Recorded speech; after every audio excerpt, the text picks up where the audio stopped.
देखिए, मैं family doctor हूँ और फैमिली डॉक्टर का काम ये होता है कि वो पूरी फैमिली की टेक केयर करता है और इसलिए हम इसे फैमिली मेडिसिन कहते हैं। तो चाहे वो कोई न्यूबॉर्न बच्चे बेबीज़ हों या 100 साल के बुज़ुर्ग हों और एवरीथिंग इन बिटवीन। तो मेरे पास अभी लास्ट वीक एक औरत आई उसके 3 दिन के बच्चे को लेके। तो उसमें बच्चे को जॉन्डिस हो रहा था, जरकान जिसे हम कहते हैं। और उसकी आँखें भी थोड़ी-सी पीली हो रही थी, फेस में भी थोड़ी पीलाहट थी और अपर बॉडी भी पूरी पीली हो रही थी। तो वो डिस्चार्ज होते वक़्त हॉस्पिटल से उसको तो नहीं था जॉन्डिस इतना, लेकिन बाद में शुरू हो गया तो वो बड़ी परेशान थी। तो उसकी कुछ अलामात मैं आपको बताता हूँ कि ये होता क्या है। इसको कहते हैं हम न्यूनेटल जॉन्डिस या हाइपरबिलिरुबिनीमिया।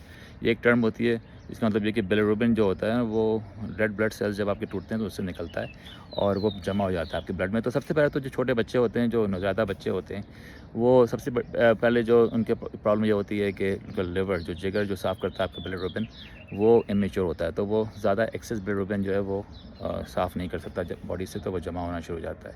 दूसरा कि वो बच्चे जो 37 वीक्स से पहले जिनकी बर्थ होती है, तो वो प्रीमेच्योर कहा जाता है उनको।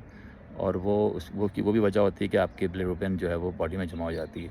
थर्ड, एबीओ इनकम्पैटिबिलिटी, मतलब माँ और बच्चे के जो ब्लड के अंदर जो एक दूसरे कभी-कभी कंपैटिबल नहीं होता, तो उससे वो आपके ब्लड सेल्स टूटना शुरू हो जाते हैं और फिर बिलिरुबिन उसमें से निकलता है जो जिस्म पे पीलाहट करता है।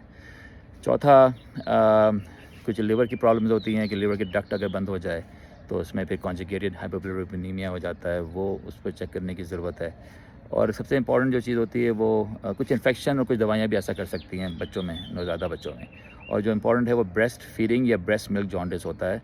जो ब्रेस्ट मिल्क जॉन्डिस होता है वो अक्सर दूसरे या तीसरे हफ्ते में शुरू होता है, लेकिन इसमें ब्रेस्ट फीडिंग कंटिन्यू करनी चाहिए। जो ब्रेस्ट फीडिंग जॉन्डिस होता है वो जो शुरू में शुरू होता है बच्चे के 1, 2, 3 दिन की एज में, वो ये इसलिए होता है कि ज़्यादा या तो ब्रेस्ट मिल्क की प्रोटेक्शन इतनी नहीं हो रही होती, जिसकी वजह से डिहाइड्रेशन हो जाती है। सवाल ये है कि फिर किया क्या जाए? तो इसका इलाज ये होता है कि बच्चे को एक फ़ोटोथेरेपी एक चीज़ कहते हैं, उसको ब्लू लाइट होती है उसमें डाला जाता है, उसकी आँखों में कुछ पट्टी लगा के और उसके डायपर पहना के, ताकि पूरे जिस्म पे लाइट है वो जाए और जिसकी वजह से वो बिलिरुबिन ख़त्म हो।